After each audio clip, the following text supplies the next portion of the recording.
everybody. Welcome.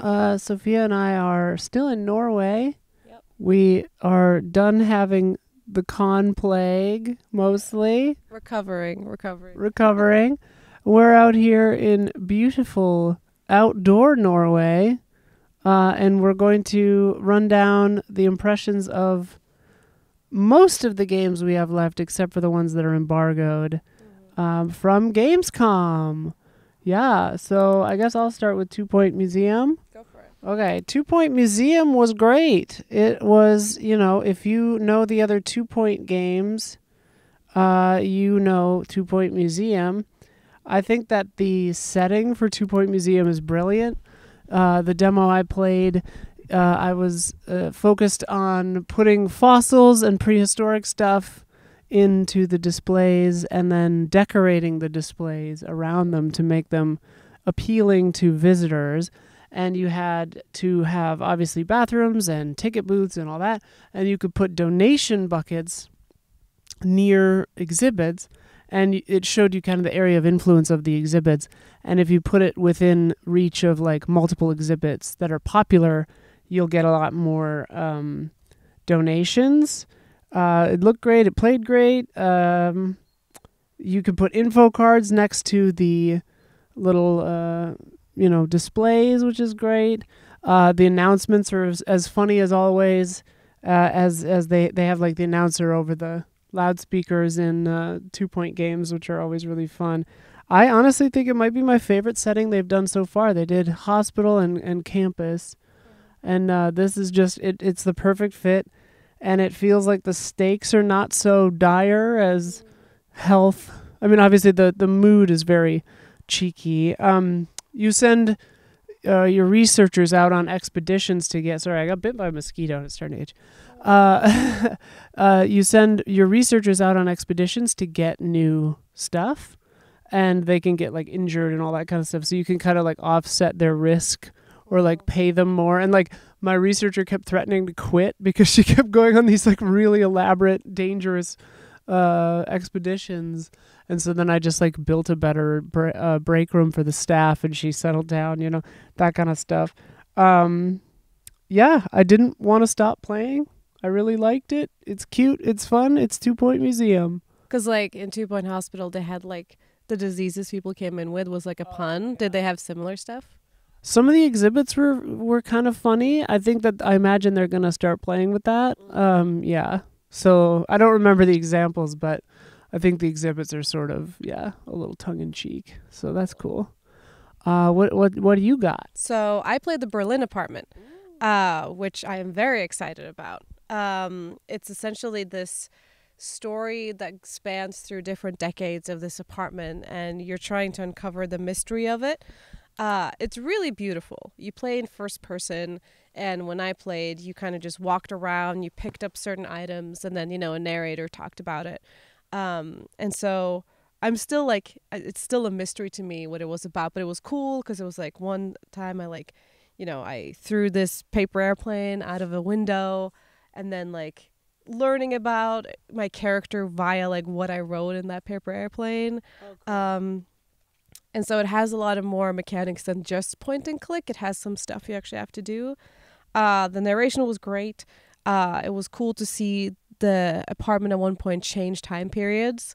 And so suddenly I was in the apartment of like this guy who likes love motion pictures. And you had all these posters and stuff. So you can kind of like tell where in history the person is. There was one room that like the posters on the wall, like music posters. I was like, oh, okay, I think I know when this is.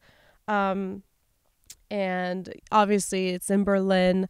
And so, part of it is going to be talking about like the Berlin Wall, for example. Yeah. And it's episodic. And I think it spans like over 100 years, 120 years, something like that. So the apartment is more the character than individual, or it's about the people who come through this apartment, kind of. Yeah. So it was nice because the demo didn't really spoil that story element of it. So I was just kind of exploring apartments, but I assume that there's going to be like some sort of storyline between all of them. The art was really beautiful, totally my vibe. I'm just really excited about it. It looks really cool. And yeah, I'm excited. My next is maybe my favorite from Gamescom. Definitely one of my favorites. Almost everything I played, I really enjoyed. We'll get to a couple of demos that I think just don't demo well in a little bit, but Blueprints is so good. Blueprints. It is like, okay, it's kind of hard to describe. It's a strategy puzzle tile laying game, sort of. So if you've ever played like Mansions of Madness or Betrayal in the House on the Hill, it's sort of like that, where it's like you're about to go into a new room, you put the room down in front of yourself before you, and like seamless loading. He's been working on it for 8 years. It's beautiful. The art style is so cool. Yeah, so you put it down, the door opens, you're in that room that you just chose. You have usually a choice of 3 rooms, and the strategy element is, because it's a 5 across, I don't remember how many tall grid that you have to work with, right? So you can paint yourself into a corner where like maybe you build a house that like you can't access the bottom right corner of the grid, or you know, you have to pick this next room because it turns left and you need to turn left. Stuff like that. So part of that strategy is about kind of keeping track of where you are, and you can look at the blueprint, the map above view, like anytime you want. It is dense with weird imagery and puzzle stuff. It felt kind of like Lorelei and the Laser Eyes-ish in this way, where it was like, first thing I walked in and I started looking around and I'm like, okay, there's an Ace of Spades picture there. There's a Queen of Diamonds picture there. Like this room has stained glass of different kind of like women in armor, and this one's an angel and this one's a miner, and there's numbers underneath, you know. And I'm like, okay, there's definitely like an overarching persistent, because those things didn't change that I noticed run to run, kind of overarching puzzle happening, you know. And I was like, okay, that's really fascinating. And then you know, immediately the guy was like, okay, I could tell that this is your kind of game, because like you immediately started looking around and observing, and I was like, yeah, I've been like, my Lorelei and the Laser Eyes brain is coming out, I want to start taking notes. And he was like, yeah, I've heard that's great, but he's intentionally kind of like steered away from any game anywhere near his own. Right. So he hasn't played any of the great puzzle games of the last like 8 years. And I was like, play Outer Wilds. You're going to love it. Yeah, like slow burn puzzles in that kind of way. There's way more to it than meets the eye. Mm-hmm. Beyond that meta puzzle thing, like I went back out the front door. Okay, wait, I should micro level it first. So it's a roguelike, sort of, because every day you get a letter from your grandpa, your uncle, whatever, and you're supposed to solve the mystery of this house. There are 45 rooms. You have to find the missing 46th room, or whatever the number is. I think that's right. And he's like, I know you can do it. Go, you know, whatever. And there's a lot of story rich. And so, but you're forbidden from sleeping on the grounds, like in the house. So, because the house changes every night. So every time you enter a new room, your steps counter goes down, you know, which at first I was like, I've got like 50 or whatever steps, and like bedrooms give me 2 more steps. This is easy breezy, no problem. But then I started having to backtrack when I got like a key for a door over here, you know. And then you're like, oh, okay, that's how you run down your steps really fast, is you do that. And then you learn like little tidbits where it's like doors on the west wing are more likely to be locked. Like rooms get higher rank as you go, you know, and like things change as you go further north. Like things get more complicated, the puzzles get harder. Some rooms are puzzle rooms. They have little like 3 boxes, and one always tells a lie and the other one is blah, blah, blah, or 2 always tell a lie, whatever. So there's all that kind of stuff, and it's marvelous. And then I went out the front door thinking like, okay, that'll end the day, but it didn't. And I start wandering around the grounds, and there's like doors out there. There's other areas out there. There's like a whole huge other world out there. And so I was like, oh wow, okay, there's way more to this than meets the eye. Something I was really impressed by that I noticed is like, you know, I put down a bedroom or whatever in my first day, And it was an interior room, no windows on the outside, and it looked a certain way. And then I put down what I thought would be the same bedroom in a later day, but it was on the edge of the house. And then it had windows, and I could see outside the house to the grounds, and, it parallaxed. It looked great. Like, there was the skybox, everything. And I was like, wait a minute. You had to program the different room behaviors depending on where these rooms are in the house. And he was like, yeah, that's why this has taken me 8 years. Yeah. It's just like, I was like, oh my God. Different kinds of rooms, bedrooms, red rooms, green rooms, they have different effects. You'll get into it. I'm talking too much about blueprints, but, I loved it so much. And I cannot wait for it to come out. Blueprints. Blueprints, Prince. It's like a play on words because it sounds like blueprints. Nice. Anyway, here you go. Okay, on to my next one. I played Sonic X Shadow Generations. And I had fun. I have history playing Sonic games. Mind you, it was a little while since I'd picked up one. So at first I was like, oh boy, I will say this, it feels like it has a little bit of a learning curve. Maybe if you're like me, who maybe like hasn't picked one up in a long time, or like even for new players, I would assume maybe this would have have a little bit of a learning curve. Just because I saw other people struggle with the same stuff I was struggling with. That said, it was a lot of fun. I had really fun playing it. You play as Shadow. I like Shadow better than Sonic, I think. Oh my God. Edgelord.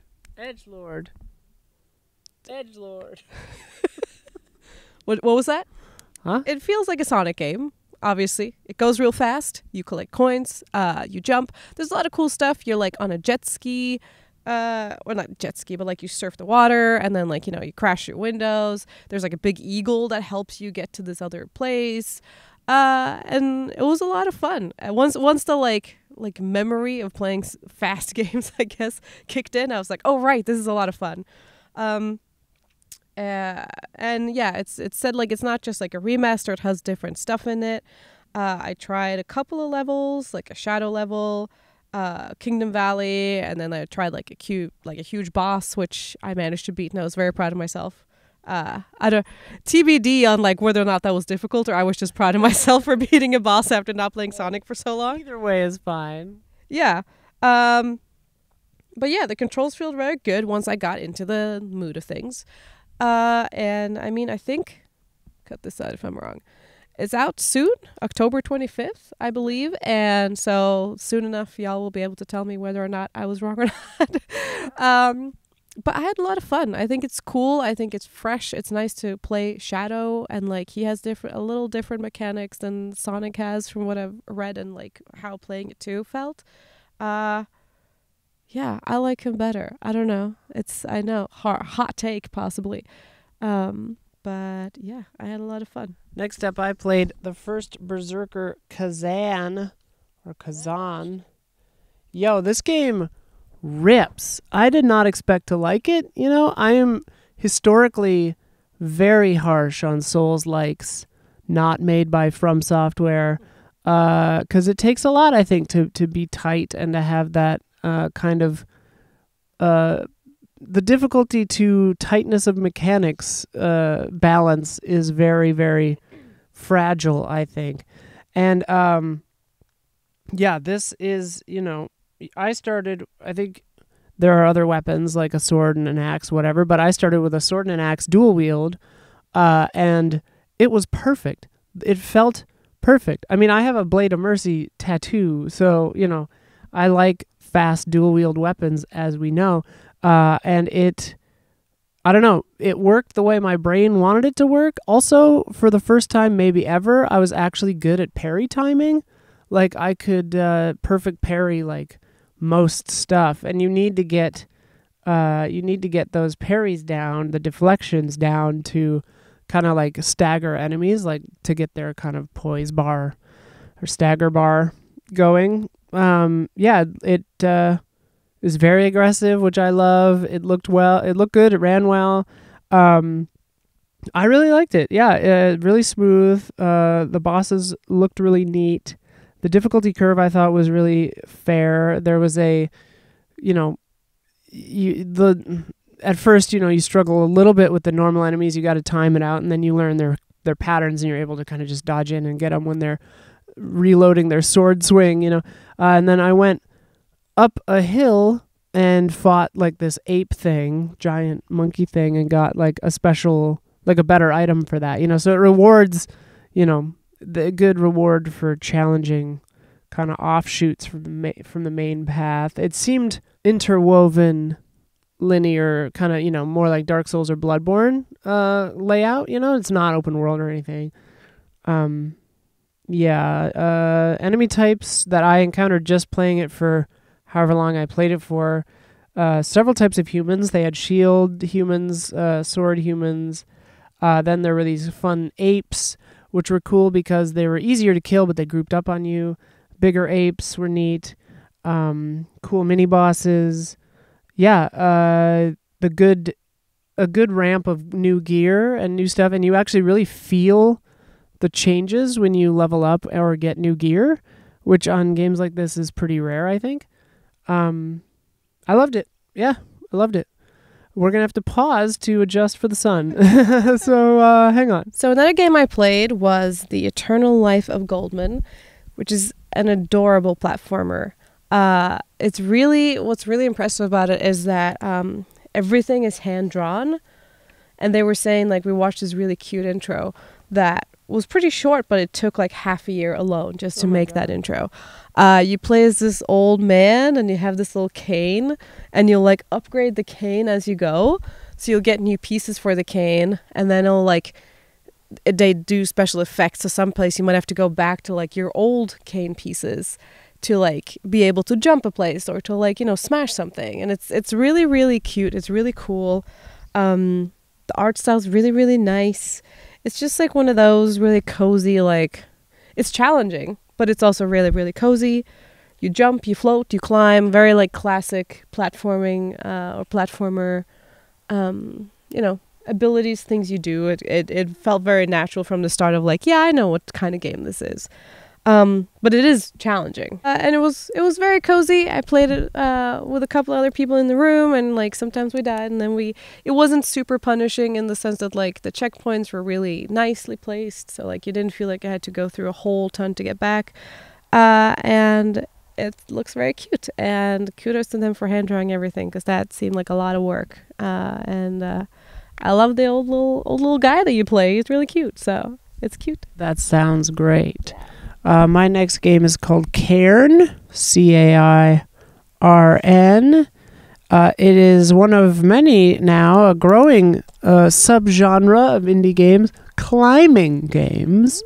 You've probably maybe seen the trailer, but you play as this woman she's got like bandaged arms and legs, and she's going climbing up this big mountain, and she has a little robot friend that helps her with the belay and all that kind of stuff, and helps you when you put the piton or whatever in to the mountain. It follows you up and counterbalances you and all that kind of stuff. It was a really interesting control scheme, and at first I thought it was going to be like a co-op, like nightmare physics kind of thing, because each limb moves independently, but then I realized, no, okay, it is...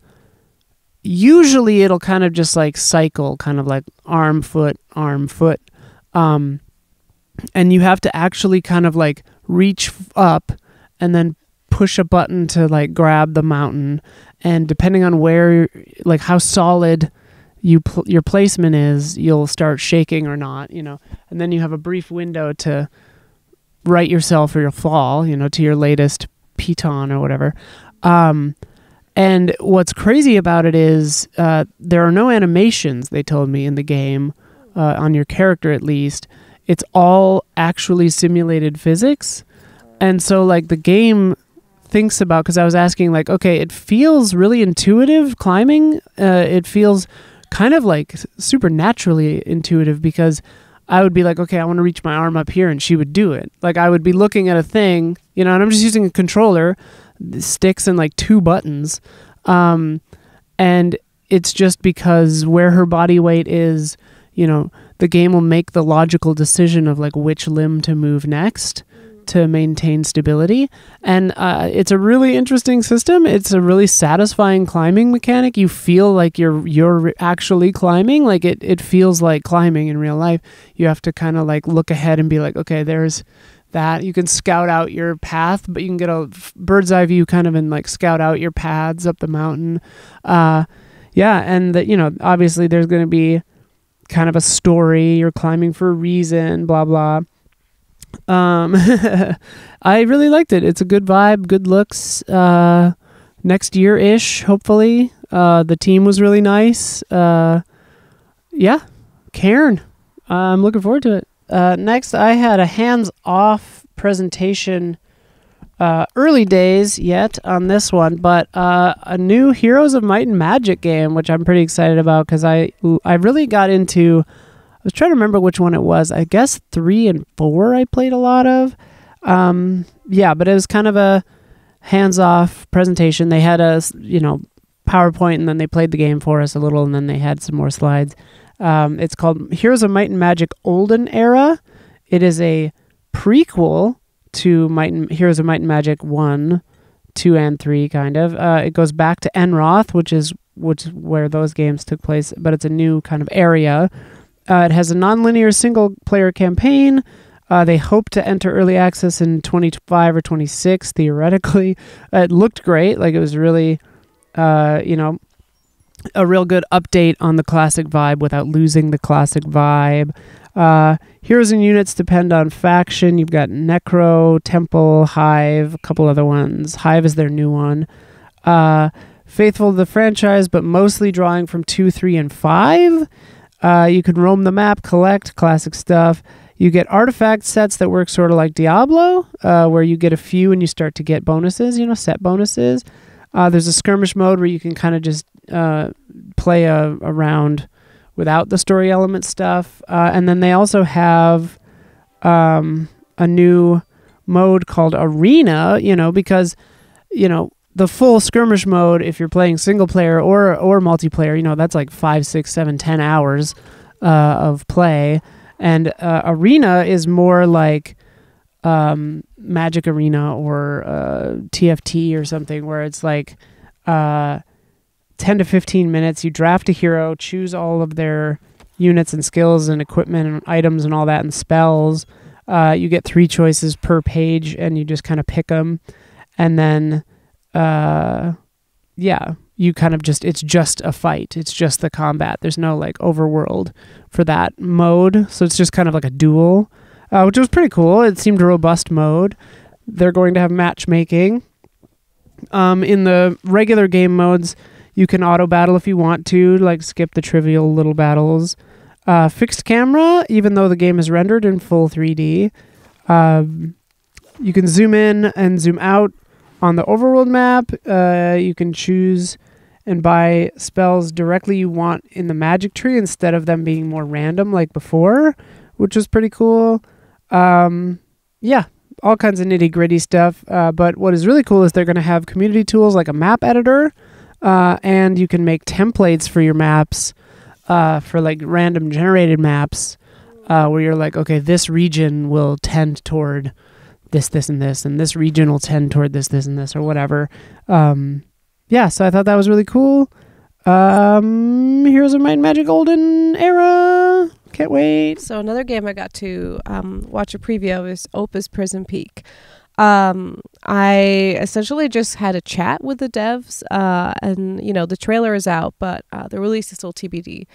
So it's essentially this game, a narrative-driven game, where there are multiple endings, and you play as a photographer who's like lost in this kind of ethereal, should I say, realm, and you have to like figure out how to get home and like what mysteries you can uncover. I asked like kind of what the elevator pitch line would be, and they said something in the lines of like capture the moment and let it go. And I thought that was really beautiful. Nice, yeah. So you don't need to play any of the previous Opus installments. This is a separate one. The animation is drawn, and you drive the narrative forward by taking pictures. And so like you would take a picture of something and it would like turn into a thing, and you'd see it for what it really is, kind of. And yeah, there are multiple endings, which is super interesting to me on like how the player's choices will lead to that by using the camera function. Like, I'm really interested in seeing how that story will develop. I really like the art style. It seemed really, really emotional and sweet, and I'm excited to see more of the game. All right, next one I really loved. It was called Dinolords. And, you know, at first blush from the trailer, I was like, oh, okay, cool. It's like a top-down RTS where you can ride dinosaurs, which is accurate and completely inaccurate. So they're calling it an action RPG meets an RTS, a genre that they are lovingly calling hack and strat, which I really like. You control your hero unit with WASD, walking around freeform, your lord, you know, your king or queen or whatever.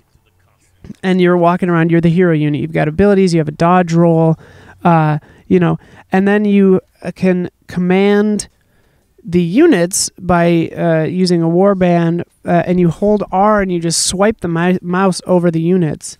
And it was really cool. It looked really intuitive, and it didn't interrupt the flow of controlling your character.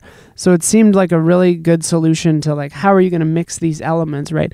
And then you can order them around and do stuff. You can build, and immediately I was like, this feels kind of like Stronghold, you know, the castle building. And they were like, we all love Stronghold. And I was like, oh my God, so do I. So it's... yeah, it's this interesting mix of like a top-down or a, you know, Diablo-esque action RPG and Stronghold-style kingdom and castle management. Anything that the people can do, you can also do, which includes helping them build, helping them chop trees, you know, going in and fighting, whatever, which I really liked. I thought that was a cool kind of a thing. I wrote here full simulation. I don't remember what that means, but apparently there's that. There's a morale system as well with the troops and stuff. As long as your town hall is still there, your lord will respawn after a short timer. But if your town hall is destroyed, you're on your last life, and then you have to kill whatever keeps killing you and rebuild before, otherwise you're dead.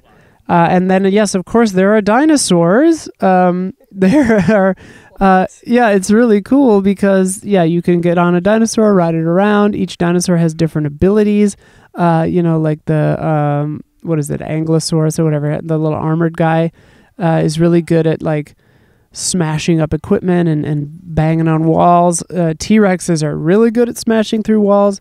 Velociraptors just ignore walls entirely, just jump over them. They can wreak havoc on the inside of your thing. A bunch of different, you know, dino types.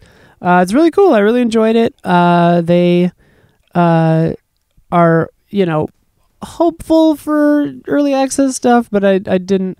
They didn't have exact timing, so we're just looking forward to it, and we'll see what happens. Dinolords.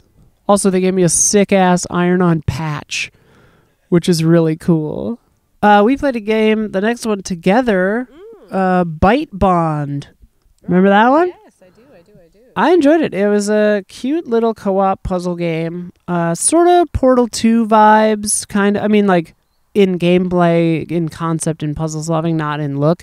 It's a top-down, isometric, whatever, game where you're inside a computer. You're these two little robots. One of them can take electricity, and one of them can absorb and redistribute the electricity.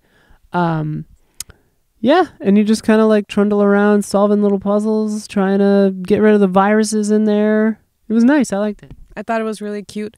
It was cool that at one point something started happening in the background, and I assume that that's something like as the game progresses, you're going to see this like ominous threat in the background, like this copy of us almost like being in the distance. And like, are we going to be able to meet up with this one? They're very cute. They're very like little, like almost like BB-8s. Yeah. And the way they rolled, it was very fun. It was a lot of fun. I really liked that game. Yeah, it was good. Bytebond, Byte. Another game that we played together was Reignbreaker, which was pretty badass. I really, really liked the art style. It was really cool. It's like this medieval punky action roguelike.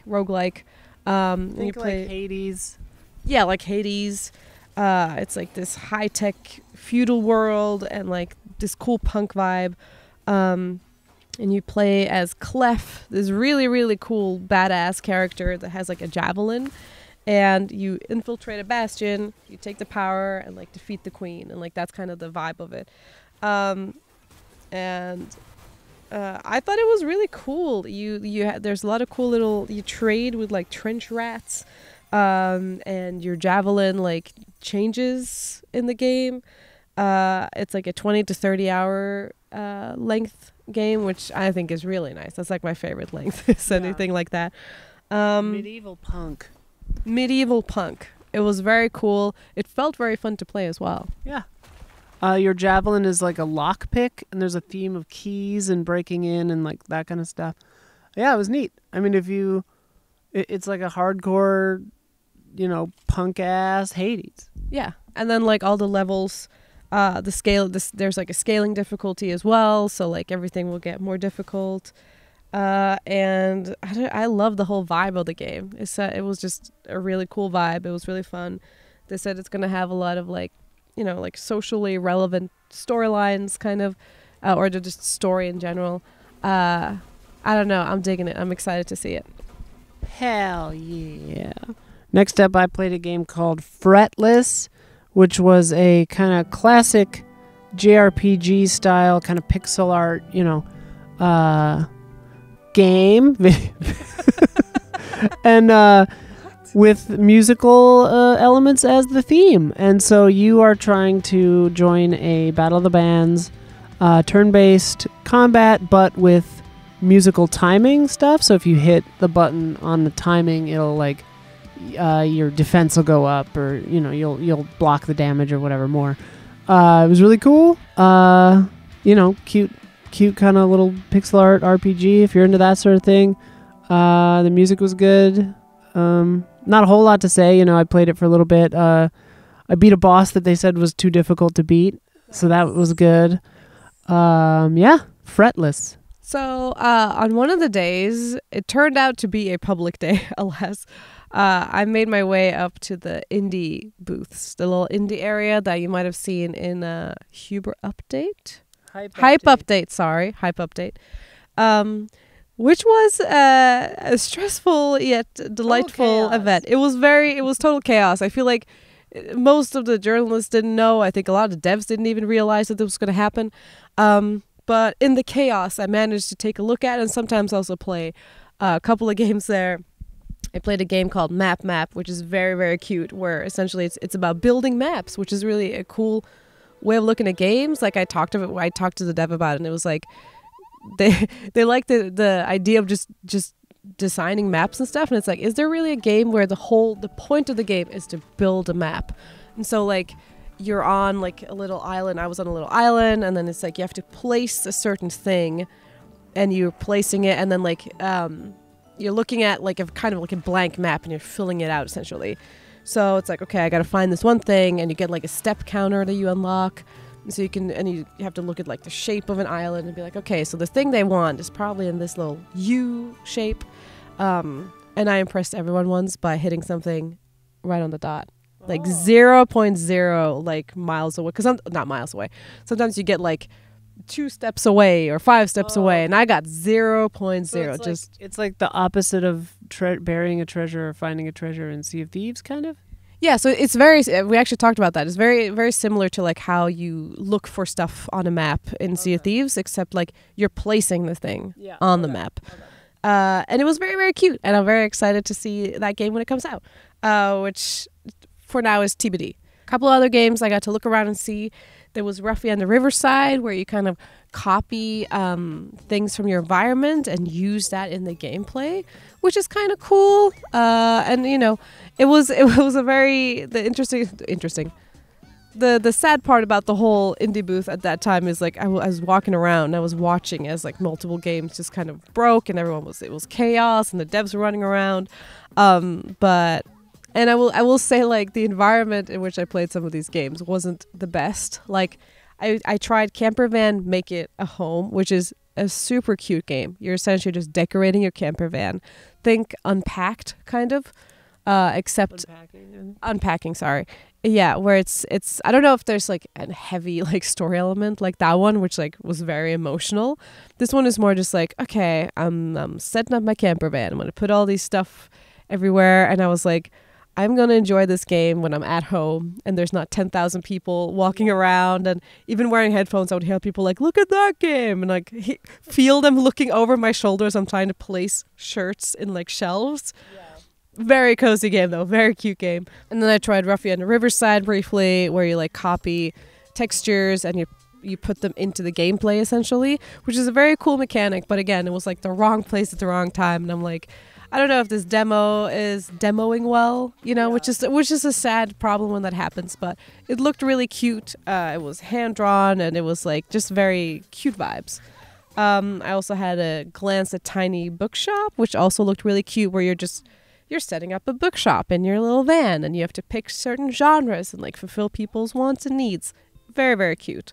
And then there was another game called Follow the Meaning, where it's like a little detective game where you kind of collect clues, put them together. It was this cute little map you walk around in, and that also looked right up our alley. That one I think you also would really like. Okay. So yeah, it was a very stressful indie circle I took. But you know, I will always root for indies, and I walked around being like, I'm so sorry to everyone here for this being such a chaos of everyone wanting to play everything, and they were all like, all the booths were so close together that like there wasn't even a way to like make a line without blocking another booth. Like it was like, I was like, ah. But congratulations to everyone who survived Gamescom, who were working up in that area, because that was very stressful, and I hope you all left feeling happy. Next up, I'm gonna do kind of a combo as well. I had a fun meeting with Limited Run. Super great guy, by the way. Really nice. You came in partway through. Oh, yeah. Really nice guy. And I played their Clock Tower and Gex Trilogy. Two separate games, not Clock Tower and Gex Trilogy, because I would play the hell out of that. Clock Tower is awesome. It's Clock Tower. Clock Tower 1. That game is ridiculous. There are really good speed runs of it from GDQ this past year, I think. They gave it the classic limited run treatment. You know, you can play the game raw dog like it used to be, and it makes no sense, and it's basically impossible. Or you could play it with the new features like rewind and all that kind of stuff. Makes it a lot more livable. The rewind is still pretty limited though, so you have to, you know, it's not like a get out of jail free. You still have to, you know, try, which is nice. And Gex Trilogy, I played Gex Enter the Gecko, which I think is the second one. I don't remember which one it is. He's like secret agenty kind of. Gex, dude, it played well. I was playing on a D-pad. They didn't have this one's like early days. It's not, you know, they didn't have the analog even going yet, but on D-pad it controlled super well. Gex, dude, I forgot how quippy he was and like risque he was, you know, like nothing I heard like was offensive or anything, but like he made a hymen joke at one point, and I was like, okay, like what the fuck, Gex? Like a lot of the guy was talking about a lot of the like jokes that are in there, and like the Spider-Man thing. Do you remember that? Oh, all kinds of stuff where I was like, how are you getting away with this? Like Elmer Fudd is basically just literally in the game, and you're dressed like a rabbit, and I was like, this feels like copyright infringement. I'm like, did you get permission for this? Anyway, I don't know if you liked Gex or Clock Tower. Clock Tower 1 is soon or maybe already out, and that one's digitally available too, I believe. Check them out. You know, limited run. They do cool stuff. Those were neat. So I was very excited because I got to play as Terry Bogard in Street Fighter 6. I will admit, I will always and forever be a Dalsim main, and it was weird for me to change. I always play all the characters, but then I always like end up going back to Dalsim. But it was a lot of fun. It's such a cool. I love that they were doing a crossover. Terry looked great. I looked at some of the cool colorways. They were really fun. He played really well. I mean, it's kind of like the classic. I don't know how to explain that kind of a character, but it's just the kicks feel well, the punches feel well, kind of like the kick and punch, like, which is why it was weird for me, because like I'm Dalsim, I like to float around and do all kinds of weird stuff like that, and but it felt very good. It's one of those things where I'm like, it's hard after playing for 15 minutes to know, like, is this going to be the meta? Is this going to be great? You don't have time to play against every single character. And I wonder what it plays like against, a player and not just an AI driven character. But he played well. He was a lot of fun. Kudos again for doing a crossover.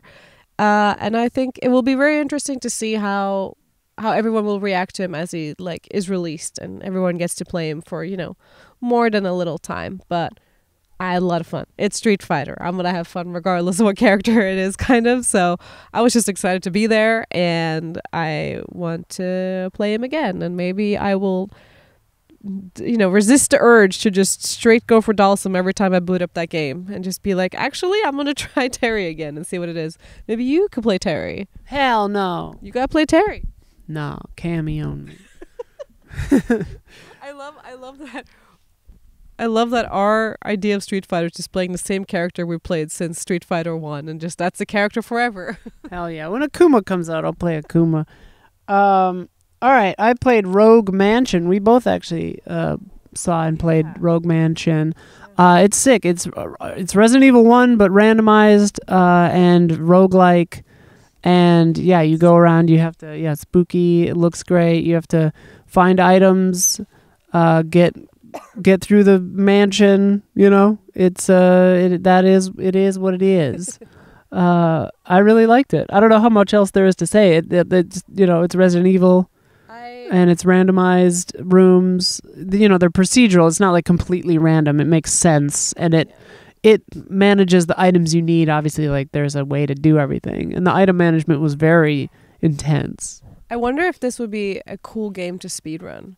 Oh yeah, for sure. That would be like a really cool game, because like the fact that you never know the outcome, like that's gonna be super challenging. And like I just love the idea of the different rooms and like I'm always so impressed when speedruns are of like everything is randomized, and this game is like already from the start. It's like you just that's it. You're starting randomized, which is great. Yeah, Again, not a whole lot to say about it. I really liked it. It seems sick. I can't wait to play it. In that same meeting, we played Labyrinth of the Demon King, which was sick. Yeah, it basically King's Field on modern crack. It's first person, really deliberate combat, difficult combat, punishing. Yeah, you got to take your time. You got to fight carefully. The look of it was really interesting. It kind of had like a kind of voxel pixel, like Obra Dinn kind of vibe. I don't know. It looked... Yeah, it also reminded me of that horror movie, The Begotten. Even though that's black and white, it had the whole game had like that same vibe of like, it's not necessarily like jump scare, horror scary, but there's like something in the air. Everything I'm looking at feels gross and iffy, but it was very cool. And yeah, the combat was so deliberate. And then I think once, if you die to an enemy, that enemy is just gone. Sometimes. He said some of them respawn and some of them don't. Right. And the enemies, so each time you go into a place, depending on how long you took, enemies are doing their own cycles and whatever. And so like you might not encounter the same thing when you go into a room. But yeah, you're going around, you're trying to make progress. When you save, the game is generous. It kind of auto-saves, but when you save at a save point, that's where your kind of respawn will be. But you don't really lose progress when you die, he said. Yeah, I don't know. It was hardcore, but really cool. I liked it. So another title I got to test out was Ace Attorney Collection. I love Ace Attorney in every shape and size, and this is Ace Attorney in a collection. It's cute. It's cool. It could change between like an HD art and like an in-game chibi art, which would be when you're like going through the room looking at evidence, or looking for evidence. And I mean, it's kind of like, it's Ace Attorney. I feel like this would be a great like intro game probably for a lot of people to just jump into. It's, I think Ace Attorney is always super cozy. The short and the simple of it is Ace Attorney. It looks great. I will probably get it because I love playing Ace Attorney. It's always nice and 5 chapters seems like a nice little length of playing Ace Attorney. Like, that game's going to last you a little bit. And it looks really great. I actually kind of vibed with the pixely chibi art. Because when it goes to, like, the cutscenes and stuff, it's not that. It's just kind of when you walk around.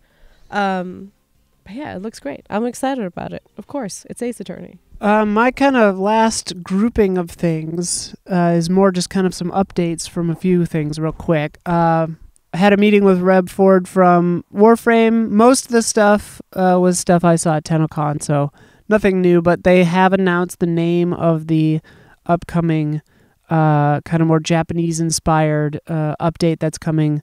More information on that at the Tokyo Game Show, but they said there's going to be a new frame in there. I don't recall her name, but she sounds really cool. Love Warframe. Check it out. Warframe is great. Oh, I did ask her, since the Stalker got a new voice actor when he got a chapter, since, Lotus was kind of the focus of the 3-minute little prelude thing they did, if she was going to be recasted. She said, hell no. So, so I was like, okay, good. Space Mommy needs to stay where she is. Then I saw an update for Darktide. They're changing how items work, kind of addressing the complaints about items and randomization, especially at a higher level. They're adding a mastery system where you play and you get mastery with the weapon family, like that weapon type. I don't know. There's a lot of nitty gritty to it, but it sounds like a very good improvement for the game. And you can change your blessings. You can move blessing points around and stuff like that. Way more ways to experiment with weapons. There's an empowerment menu that lets you change your blessings and raise the levels of weapons. So if you have the perfect roll on a weapon, but it's just not a good level, you can level it up and make it better now, or when this comes out. So that'll be really good. And then Vermintide 2, which is really exciting to me. Versus is finally happening. They kind of teased it years ago, but it looks so good. So it's going to be a free update. It lives alongside the main stuff. It's kind of a separate tree. You don't have to, they don't mix really. They're going to do an open beta that lasts until, today. So I guess September 1st. But launch maybe later this year or maybe 2025. It has its own progression system. It's a PvP plus E mode. It's up to 3 rounds. You take turns switching playing as the heroes and the bad guys. You're going to love this. It's kind of Left 4 Dead. It's kind of whatever. But so it's 4 heroes versus 4 players playing as the Pact Sworn, which are, the monsters. And they have abilities like Call Horde. Obviously, there's still swarms of enemies happening, but you are like the bigger monsters. You're controlling them directly. You have abilities on cooldown, all that kind of stuff.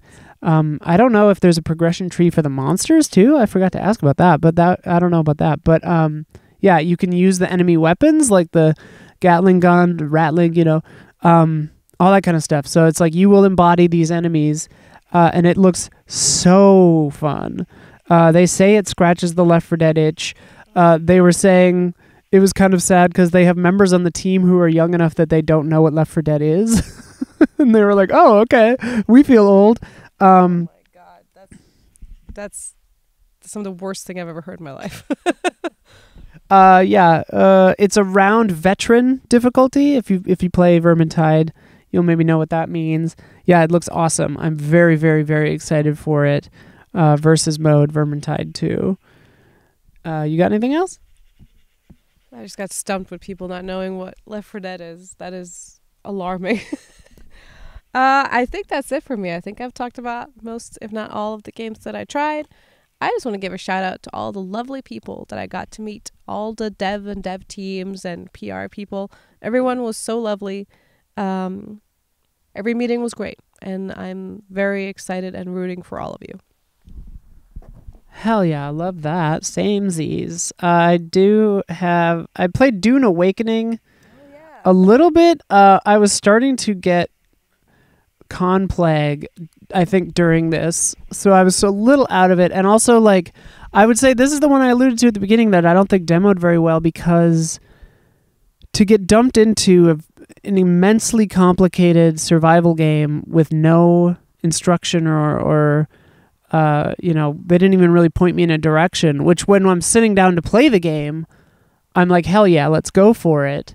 But when I have, 30, 40 minutes to play a game, I kind of want them to be like, go over there, and after like 20 or 30 minutes, they said they were going to do this at the beginning so we could try stuff out, but they gave me a sand speeder, which really helped. And then, so I got to get around and see more stuff, but, kind of the jury's out for me on this game. Like, I don't know. I don't feel like I got a good shake at it. I liked the sniper rifle dart gun that I had a lot. It one-shot at almost every enemy, the humans. But I don't know. It was sort of just weird to get dumped into it. But I honestly don't think that has anything to do with the game, but more to do with the convention setting.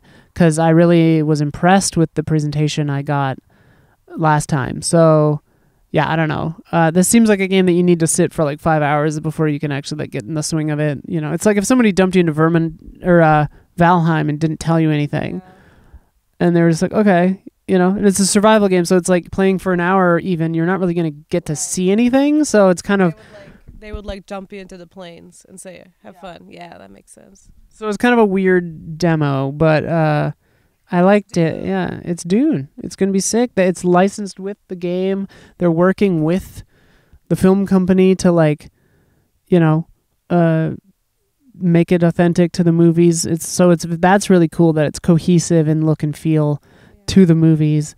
There was even some stuff from the books that they wanted to put in that they were like, we're doing that in the movie. Don't.